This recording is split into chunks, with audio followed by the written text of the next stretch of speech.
Test, test. Can you guys hear me? I'm gonna see if this plays back on stream, because if it does, then we're just having some technical difficulties. Yeah.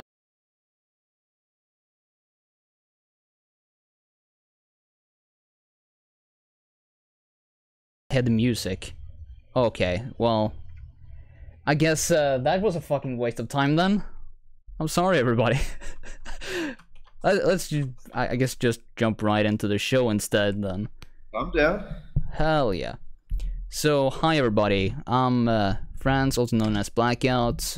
I know a lot of people in the chat is actually not of my regular viewers for once, so yeah. With me today is Æther Realm? Æther Realm? Æther Realm is typically the way we say it, but Æther Realm is fine. However you say it. Either. Yeah, I've heard all kinds. Yeah. So which members do we have with us? So my name's Jake. I'm Vincent Jackson Jones on Facebook. Jake to people in real life, and I'm here with Donnie. What's good, Donnie? Hey, what's up? I'm Donnie Burbage on Facebook stuff. I just do guitar. Yeah, Donnie's on guitar. I'm on bass and vocals. And Donnie's also the general when stuff is fucking up live. He's the man with the plan to It's like a to help fix it. tour handyman. Yeah, And dude that knows how to music. Oh, makes sense. Makes sense. Yeah. Yeah. So, here's a question I have to start with.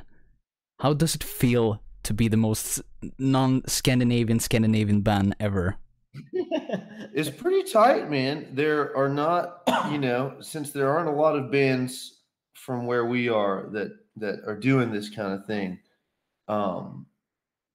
It feels like we kind of have the market cornered a little bit. Now, of course, there are other bands in the United States that are doing, melodic death metal and kind of the epic symphonic thing. You got like Wilderun, you got Necrogoblicon, and there's a power metal band called Paladin down in Atlanta. They're real good. You got bands all over that are doing stuff, but I think that we're pretty unique for our area, and I guess we started out really pushing that like Finnish folk metal, but from North Carolina vibe. But as we've gone on, I like to believe that we've got a little bit of our own identity. But I still do enjoy making the joke that, we're not from Finland. Yeah, that's the one thing that I noticed right away when I saw on your Twitter bio that the joke is you're not from Finland, and the band that I was comparing you to the most for a while was Kalma. Well, that's good because I fucking love Kalma. Oh, hell yeah! Black Waltz is like one of my formative metal albums. One of the things that really defined my taste in music. So that's bangers ahoy. Oh yeah. So well, since I have the guitarist and the bassist here, who writes the songs? We all put in on them. I kind of do the skeletons of the songs. Okay, if that makes sense. So yeah. I kind of set it all up so that it's got its different sections of song, and we know kind of what melodies and chord progressions are more or less happening. And then I give all that over to Heinrich and Donnie and Tyler. And I write fake drums in, and then give those to Tyler as a general feel. And he says, okay, yeah, I understand what you're going for. And he makes them real. He brings it to life. And the same thing with like, hey, Donnie, I think we were just actually working on something today, Donnie. Yeah, so like we were like working on this idea. And it's basically like there's like we're trying to figure out how we're gonna like incorporate like other instruments into the song. and we just kind of like hash it out. But then like we heard like the riff, and it's like, well, if we kind of threw like acoustic guitar, hey, playing these chords. Like I had an idea of this like melody and this chord progression kind of going together, and I said, Donnie, I don't know how to make this sound the way I need it to. I know this melody's okay and this chord progression's okay, but I think this part, you know, it's really like a kind of acoustic jamming verse with some like what would you call that drum style? I mean, it's like it's actually like bluegrass style drums in this one verse of this song. And I said, Donnie, you're like the real guitarist here. I'm just programming notes in, but you can like give me the feel. And so Donnie takes the melody and he just just kind of like figure out like how, I mean, like I'll like hum the melody as I strum chords, and then I figure out like what kind of rhythmic pattern we're gonna strum this out to make what it does make the song sense. demand to be good. You know, it's all about serving the song is the end goal. So I guess I'm kind of the arranger and general setter up of the songs, and then of course they would be shit if the band weren't bringing them to life as a team. Yeah, of course everyone brings their own parts into it, and kind of just build it up from the bottom. Yeah. And then I guess I'm doing I typically demo out like any orchestration stuff like strings and choirs and you know, whatever's going on there. I'll do that to the best of my ability. And I'm learning how to do that better as time goes on.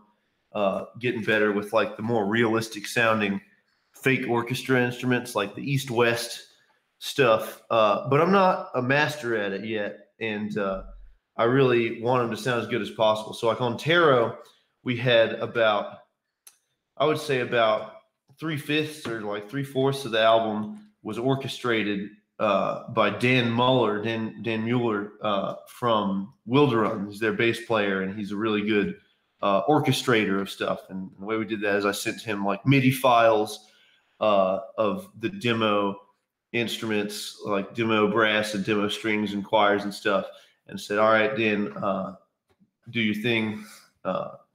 And he did his thing and made it sound really good, which is, you know, obviously the end goal of any of it is you just want something that matches what it sounds like in your head as close as possible. There's also like that session that you did where like there was a choir that's kind of like, oh yeah, that's doing the like words. So that's for the new one, right?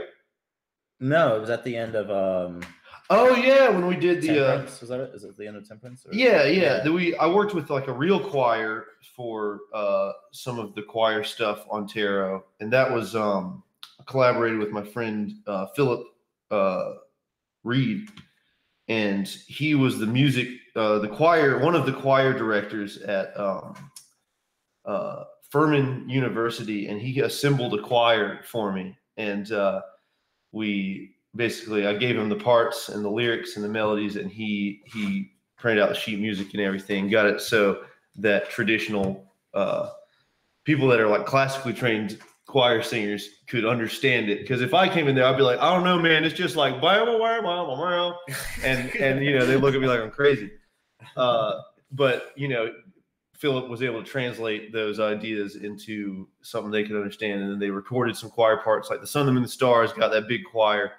And that's that's the one that I automatically thought of when you said choir. It's actually 2 layers of stuff because it's Philip's choir, and then we also did some gang vocals in the studio to beef it up a little bit more. But yeah, it's definitely a big collaborative process of making anything with us. Of like, all right, we want this to sound this way.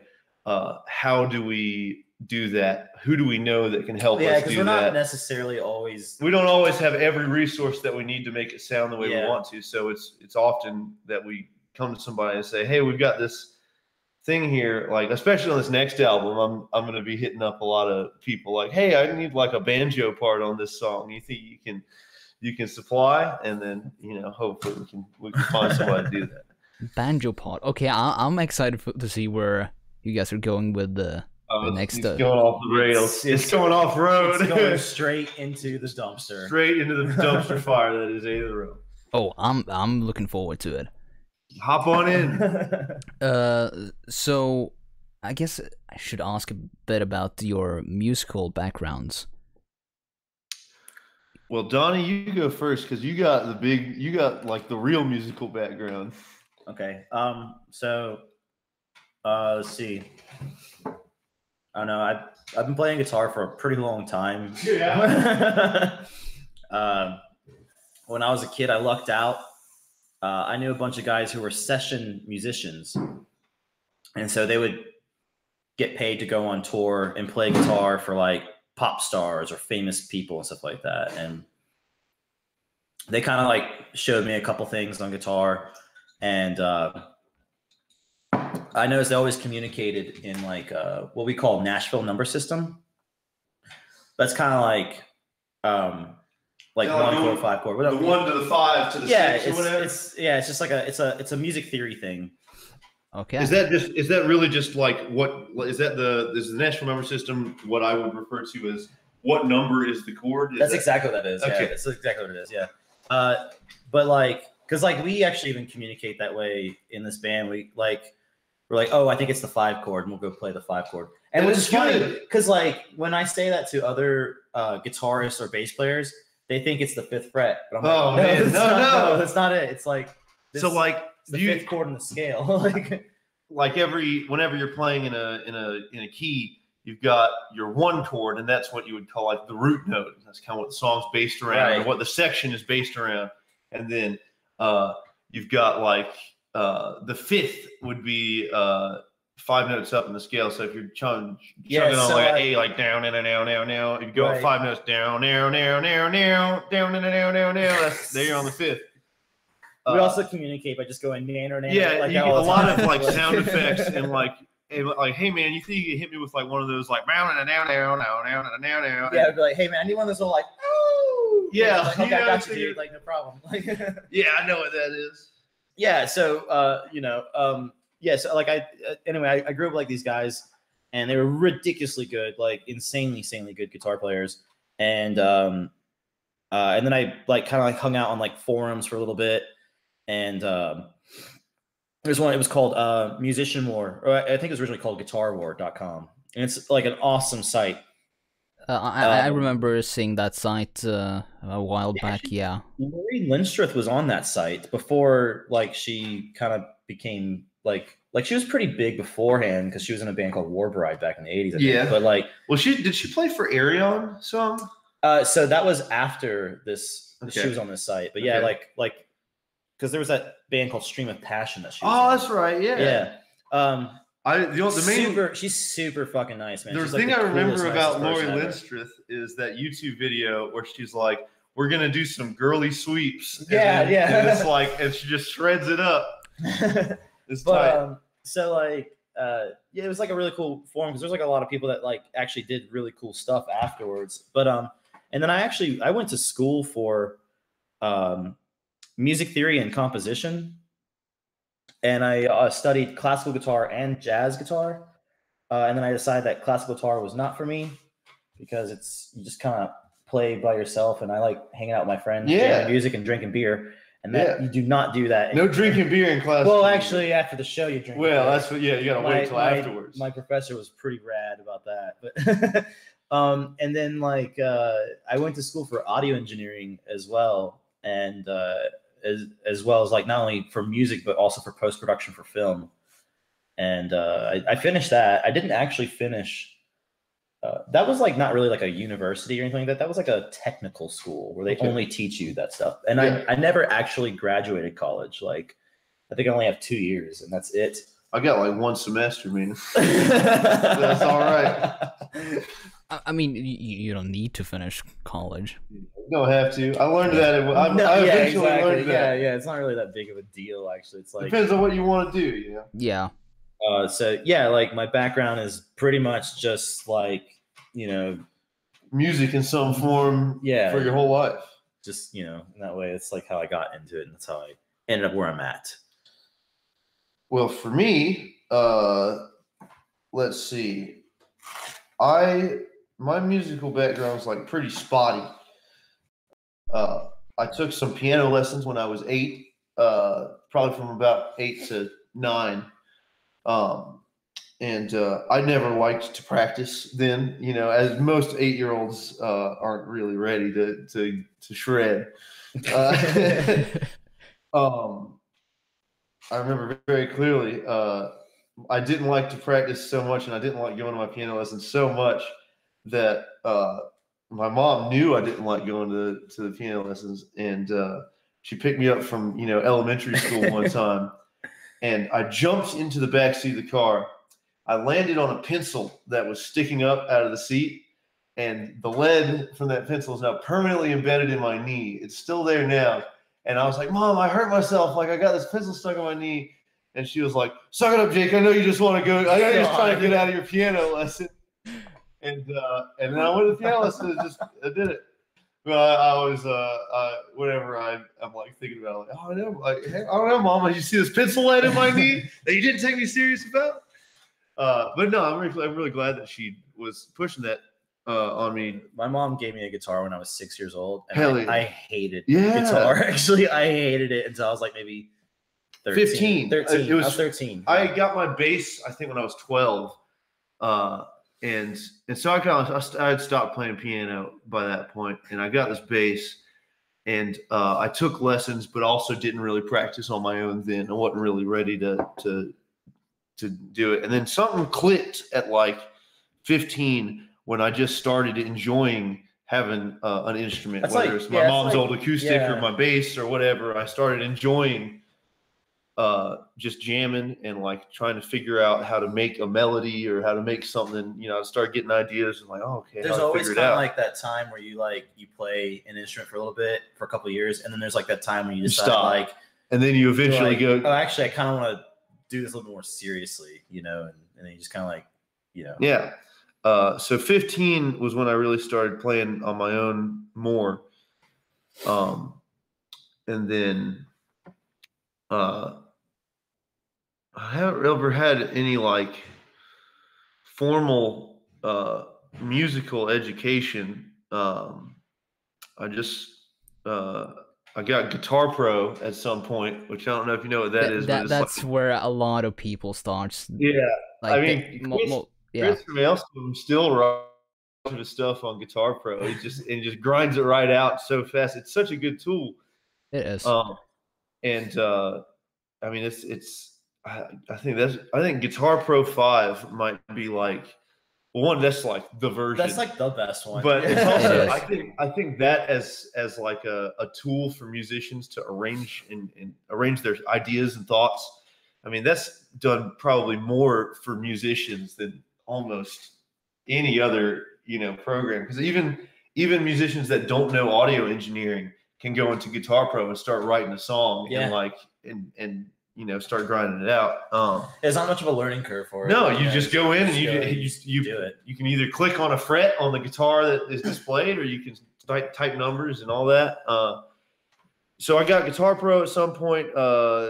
Before college, I was writing stuff in Guitar Pro at an old band. So I guess when I was about 15, I played in my church band. Actually, I had a church band, and then and that was just a really good way for me to sight read. Not sight read, but like you would see the chords.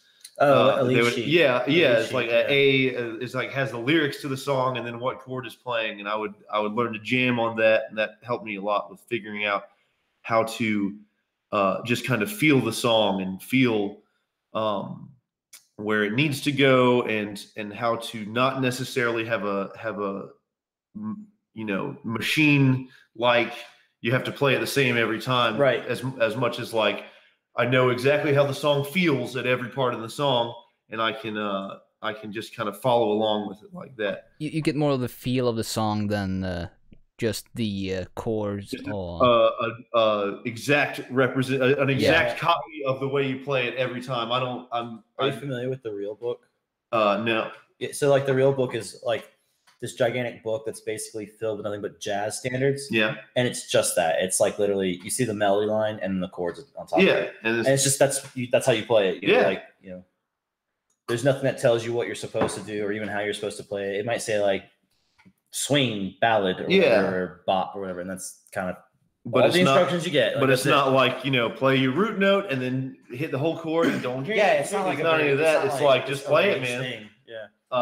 And so I think with that kind of loose structure there, that is what has gotten me playing the way I do now, which is I know all of our songs, and there are, of course, sections of song where I have like a definite way of playing it, and I do it the same way every time. Like in The Sun, the Moon, the Star, when we hit that riff, like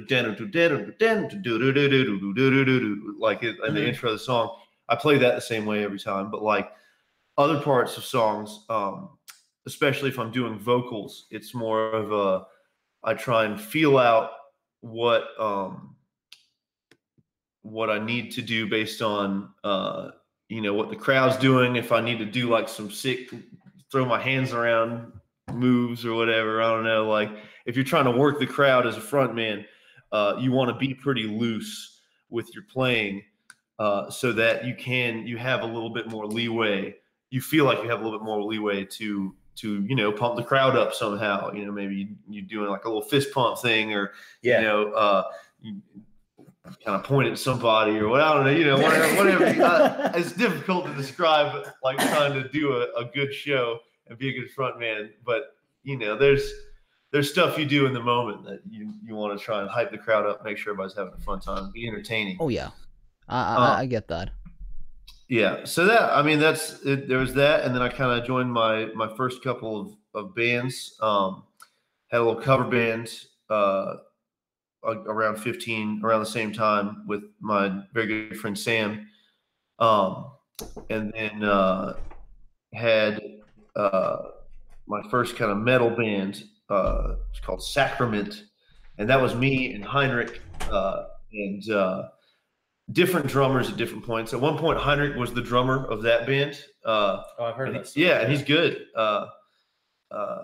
And then we had a guy named Peter Clark, and Peter's actually a big visual artist now. He's the one. Yeah, he lives in San Francisco. Yeah. He's the dude that's I can't spill the beans on that, but he's been working with Heinrich on some stuff that's cool. And had a guy named Patrick Mitchell on vocals, and then had a George Yasnitsky on guitar. And basically me and George and Heinrich kind of started a new band and got me on vocals, because we started wanting to do more like yelling music and more folk metal stuff. We started hearing Insufferum songs and Winter Sun songs. Like Sleeping Stars, one of the first songs I heard, was the first song I heard by Winter Sun. Oh, so you started on that song. Okay. Yeah. I know a lot of people started with Beyond the Darkest Sun. Oh, everybody starts. I mean, that's like that's the song, and it's also the one that you can get through fast, because every song now is 40 minutes long. Yeah, the newest album was like 20 minutes per song. Yeah, and I get it, but like, but you know, Beyond the Dark Sun is sick because it's just like it's there and it's gone, and the whole time is just it's a sick song. In and out, man, in and out. Yeah. And so me and George and Heinrich, and then of course Tyler, who is still our drummer, we started Æther Realm in 2010, and weren't very good. We wrote some stuff early on as a band. I didn't really write full sets of lyrics for songs because we weren't recording anything. We were just playing shows of stuff that we had written. So like live, I'd just like say nonsense in a death metal voice. I'd like know how the vocals were supposed to sound, but I wouldn't have words for them. So I'd be like, "Yeah, you're the heat out how," and you know, like what, just nonsense words. But I think that was indicative of what is still my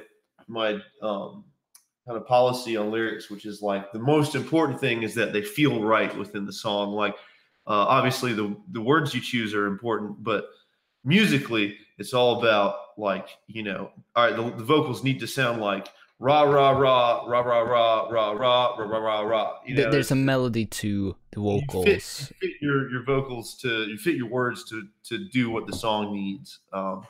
Yeah, and then I mean, it's just been learning on the job for me pretty much the whole time. Is I've always, you know, probably ever since 15, I've just wanted to play and write music, and so I've been just doing that in whatever way I can find out how to.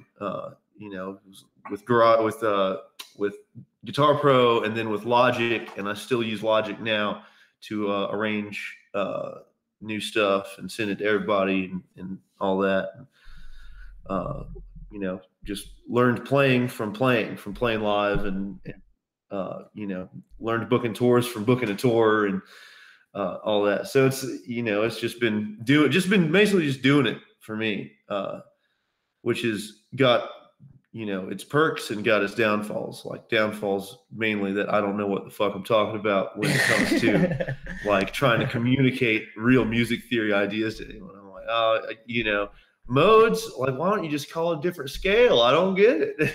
Yeah, no, well, you don't really need to know that much. If you know, you get the sense of a melody. Like, after a while, you just feel where it's right. And just build off that. Like, for me, especially, it's always like I remember, like, learning how music theory worked really, really well and really extensively, and, like, analyzing, like, insane stuff. But then, like, I would try to incorporate that in my writing, and it ended up being like the worst song I ever wrote in my life. And this guy, his name was Dr. Steve Razor. Yeah. And I'll never forget what he told me one time. I basically took Music Theory 4, which is like the highest music theory you can take.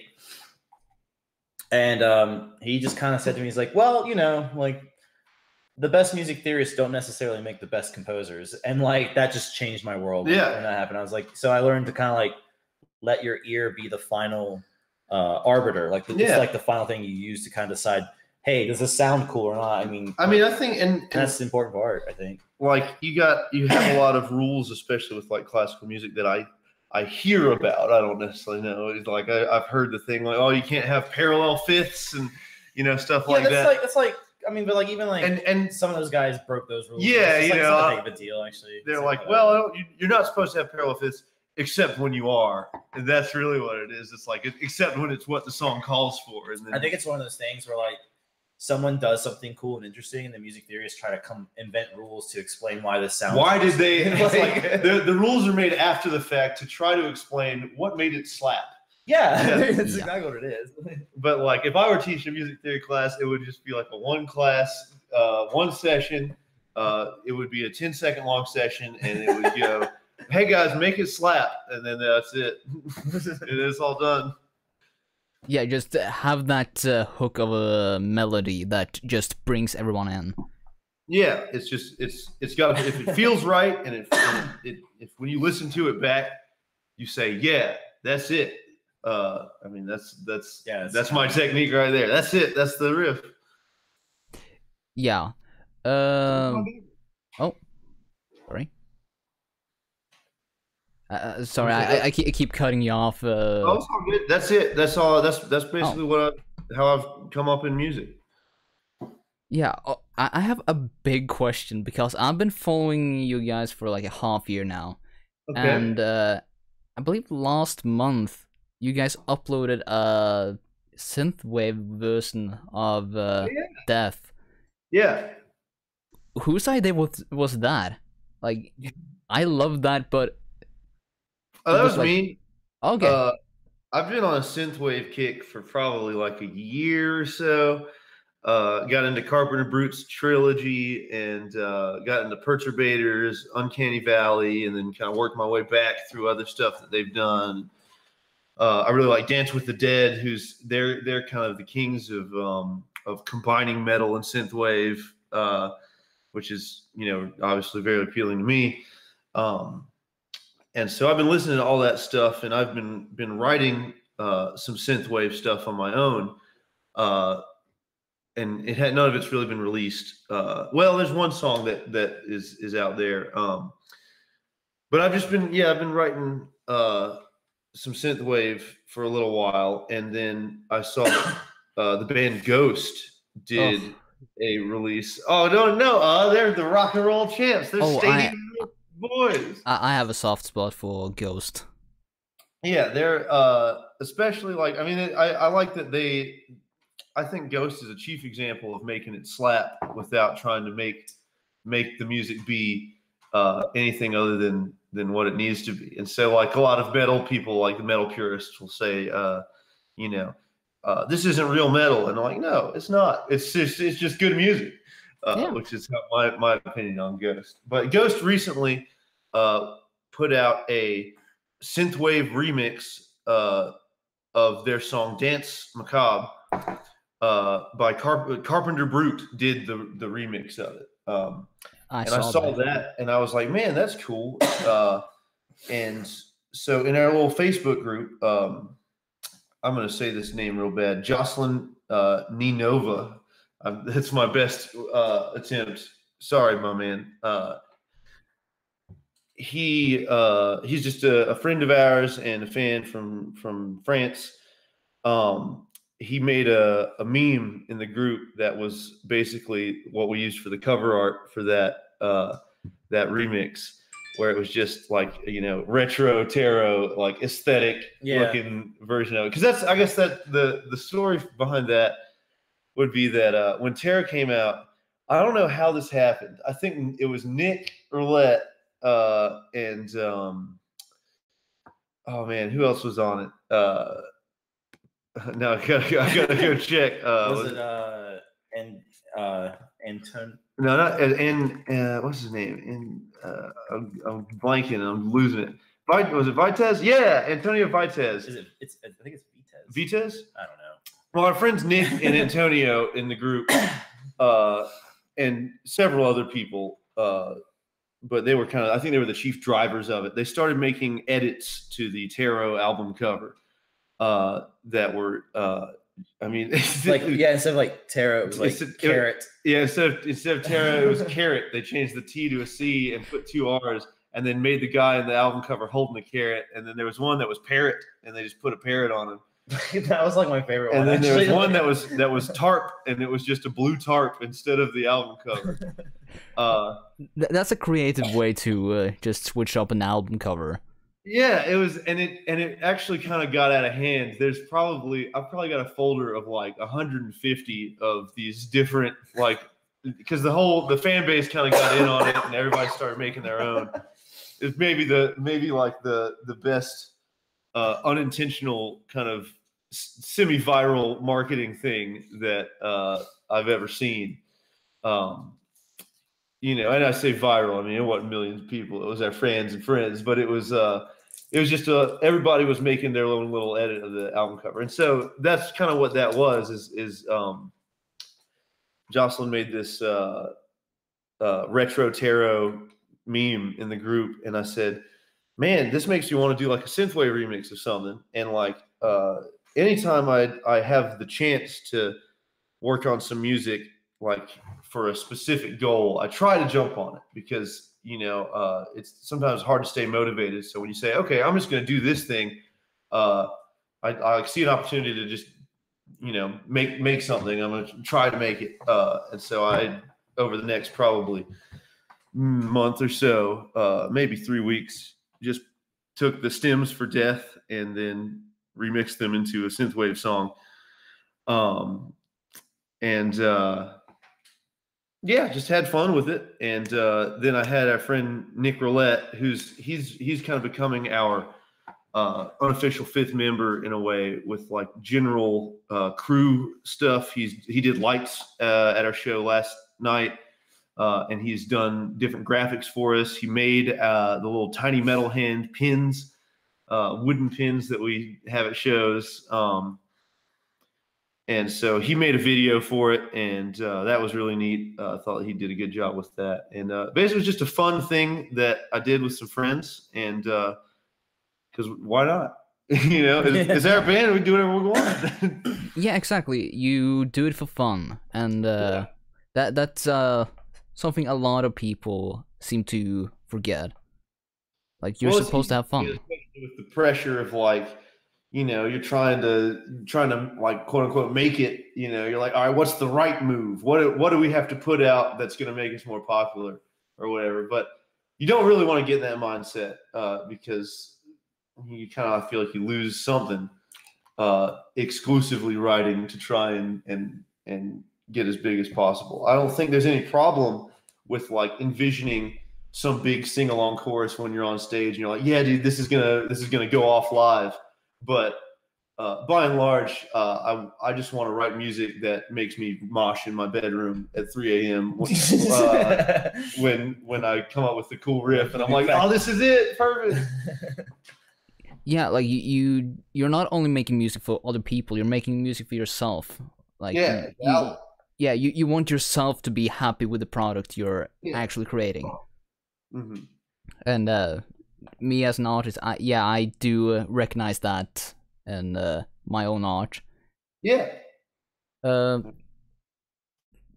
speaking of the synthwave, then, can we expect synthwave to be appearing in an upcoming album? Well, we got it. So we've got a song that's. Oh yeah. We got a song that is that's done, fully done.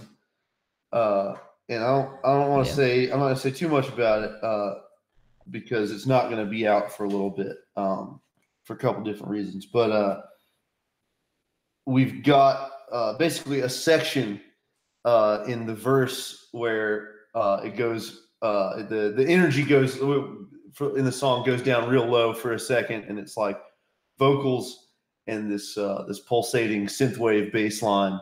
And then it kind of alternates between that and like some big metal riffs. Okay, we so kind of use it as a.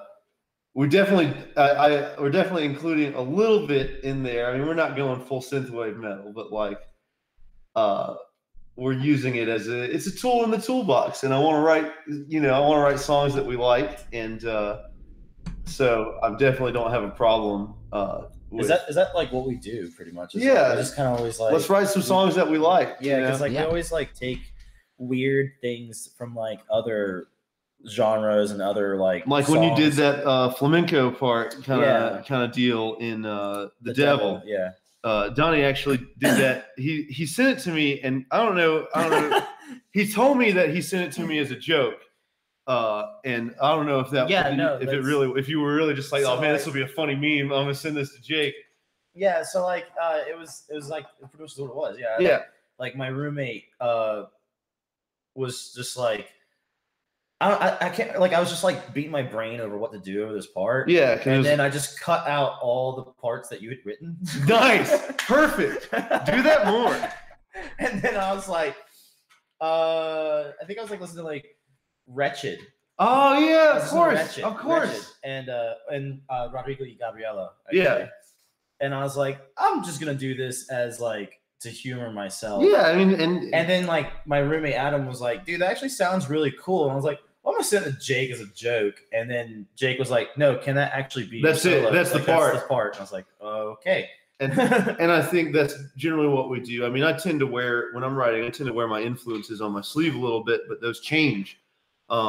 So like when we were writing The Devil, I was big on Flesh God Apocalypse. But then like for The Chariot, I was really in a Children of Bodom soil work kind of mindset. And then The Emperor was real like Kalma vibes, and I think that was the working title for a long time. Was it? Oh yeah, it was like Kalma Riffs Ahoy 2014 or whatever. So I mean, you can expect the next album to be another hodgepodge of a bunch of different influences all coming together to hopefully make another fun album that we all dig. Yes, there's a little bit of synthwave bass on the next album. Yeah, I'm really looking forward to that.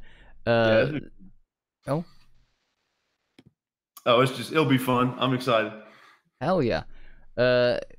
So I'm guessing that's gonna be a lot of like small segments, kind of like you have done throughout different songs lately. But another question is there gonna be another music video?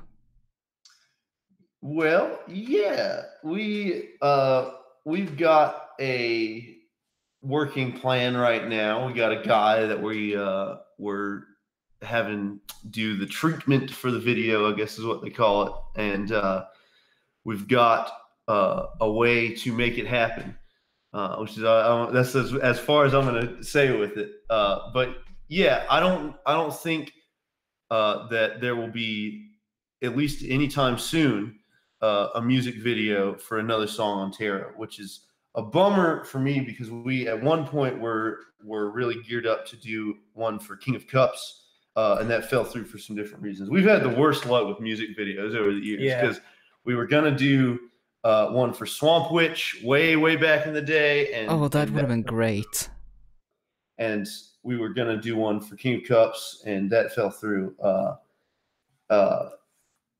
But we got one lined up that's pretty set in stone, and the funding is there and all that. So we're gonna have more music videos, but probably not for anything from Tarot anytime soon, unless someone comes out of the sky and is like, "Jake, I'm gonna give you $5,000 to make a music video for a song on Tarot right now."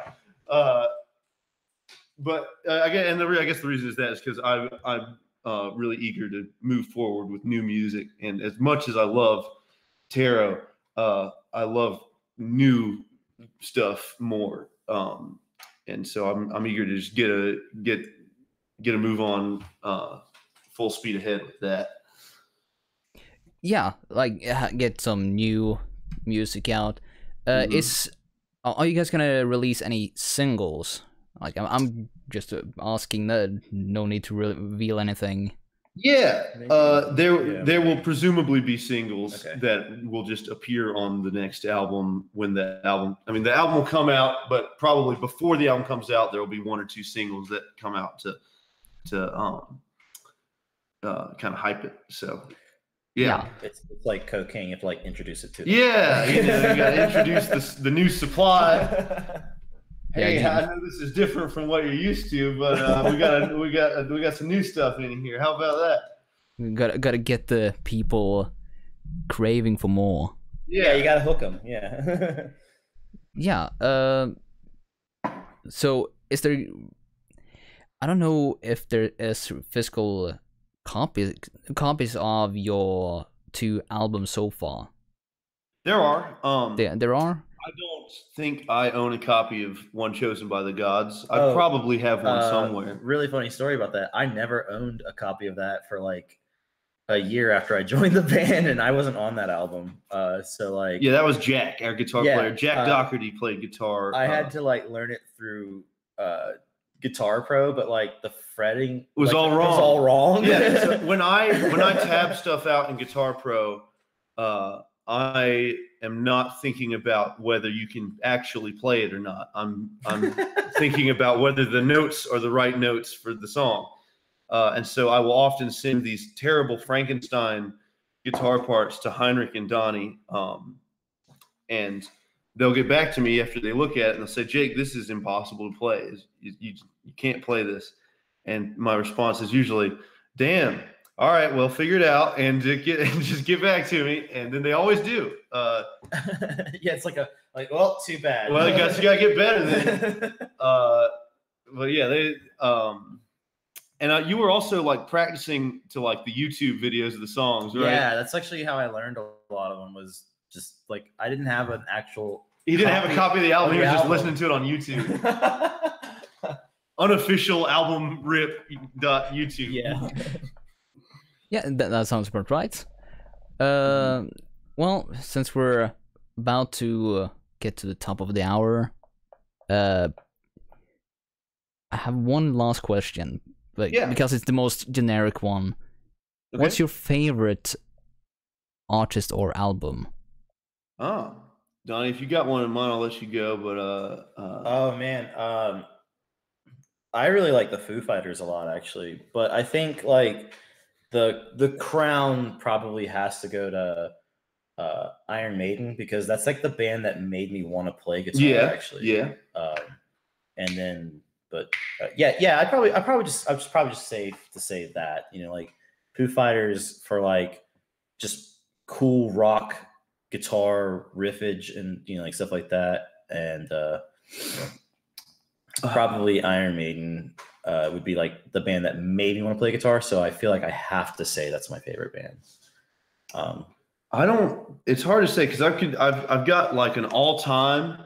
I like No Doubt a lot. Also, oh man, I was gonna say say Kesha for sure, and that's not a joke. Kesha's got "Die Young" by Kesha is absolutely the best song ever written by humankind.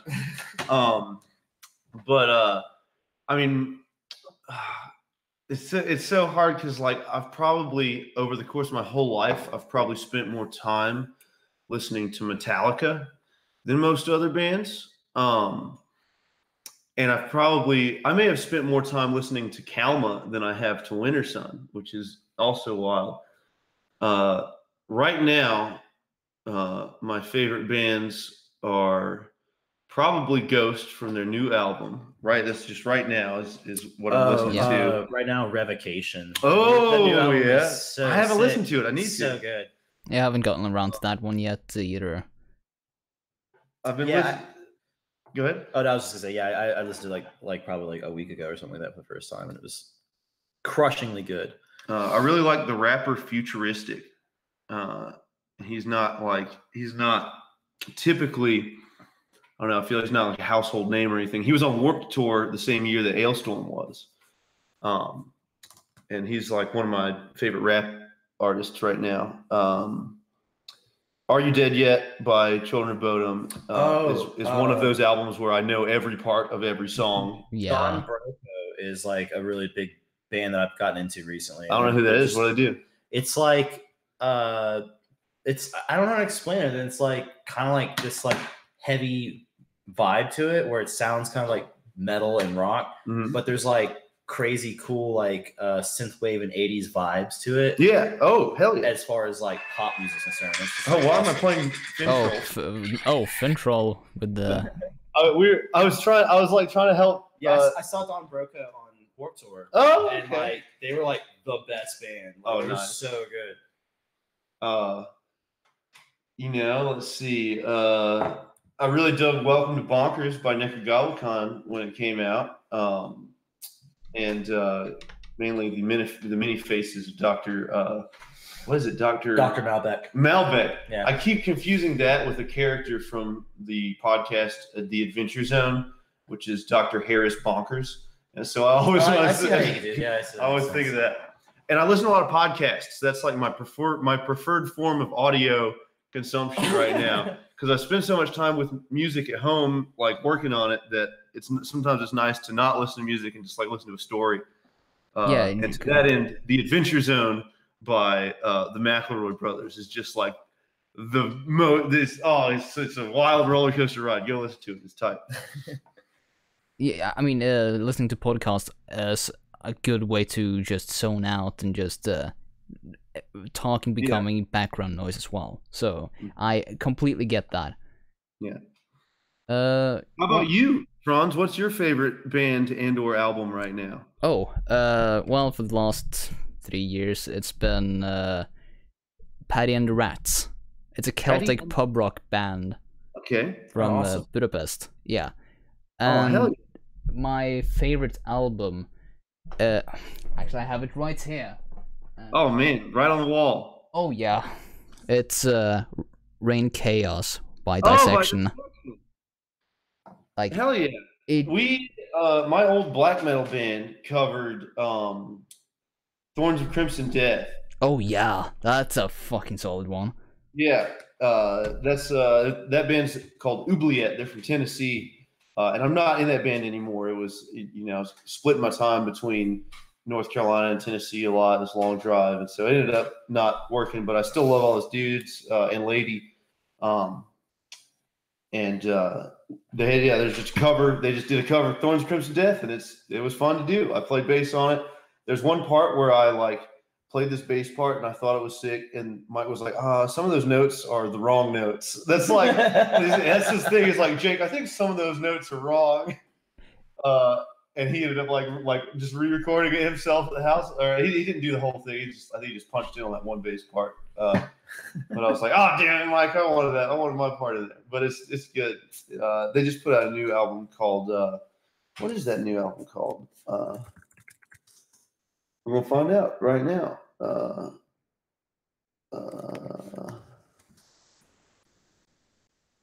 Passage. They put an album called The Passage in July, and that was really good. All right, I'm gonna have to check that out. Well, to end it all on a positive note, do you guys have any announcement or any updates for everyone else out there? Yeah, we have a giant announcement on Monday. Oh, really? and we can't say anything until then. Oh no, that sounds fine. Is it gonna be on Facebook or Twitter or YouTube? We'll blow it up everywhere we can. Hell yeah, you're gonna announce it on YouTube as well. Giant, huge announcement on Monday. Okay, well, I'm looking forward to that. Yeah. Is there anything you guys want to chill before we end it then?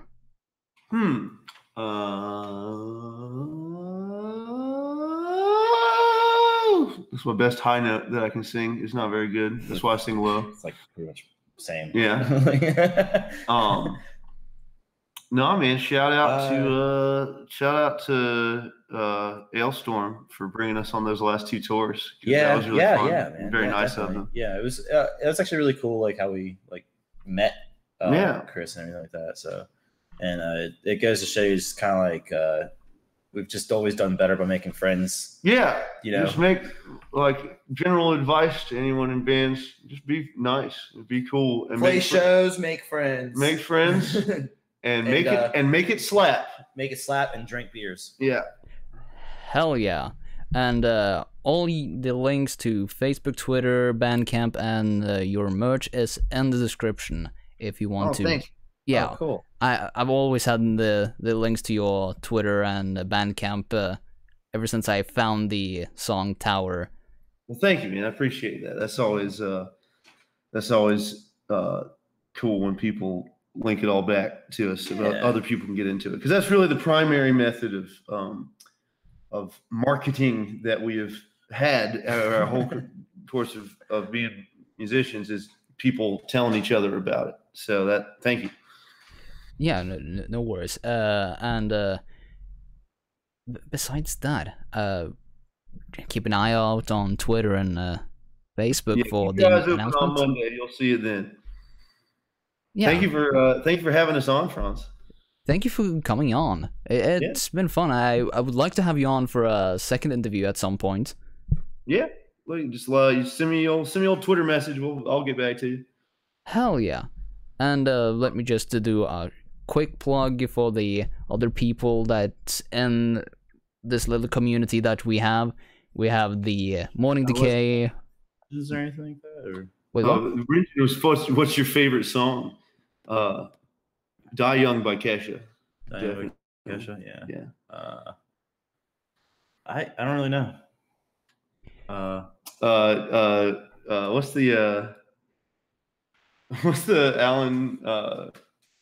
Alan Jackson song?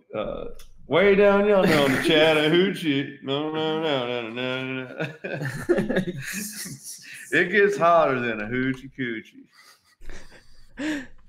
Yeah, I couldn't tell you what my favorite song is. I like every song for different things and for different reasons, and it's like very broad and eclectic and weird. And go play The Messenger from Sabotage Studios. Yes, that's a sick game with a sick soundtrack. Oh man, yeah, The Messenger is like the best game I've played in a long time. Yeah. It is so good. Fully endorsed.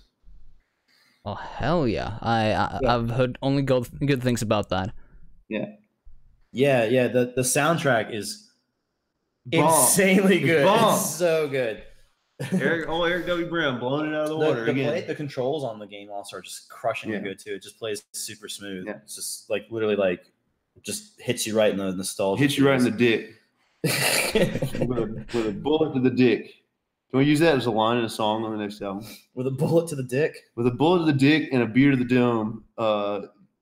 Something, go big or go home. That's it. It's already. That's it, dude. I'm in it. That sounds fucking great. Well, yeah, watch out for that line. Oh yeah, now I'm actually gonna have to. Yeah. Yeah, if we forget what the line is, we'll just rewatch this interview. The interview will be up as long as my channel is up, so. And well, it's I'm been gonna fun. keep your channel up, and I'm gonna go to sleep because I didn't sleep enough last night. That sounds like an idea.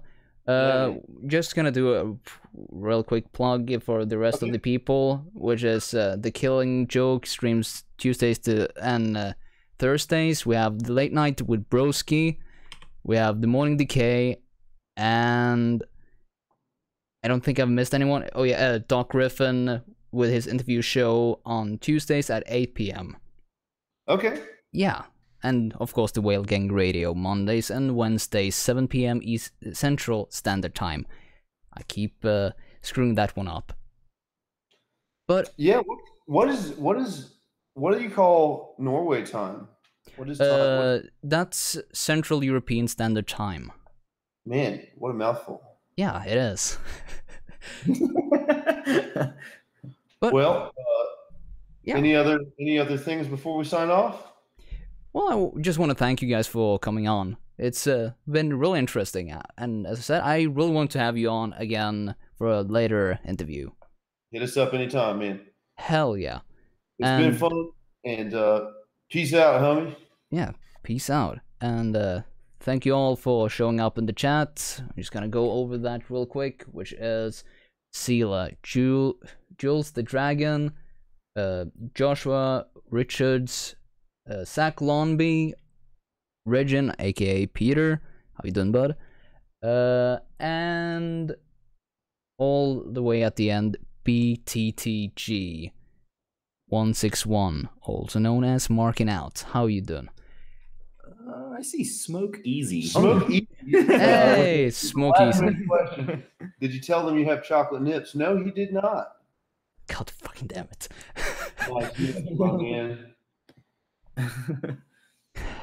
I hate you, Smoke Easy. All right, man. We out? Yeah, we're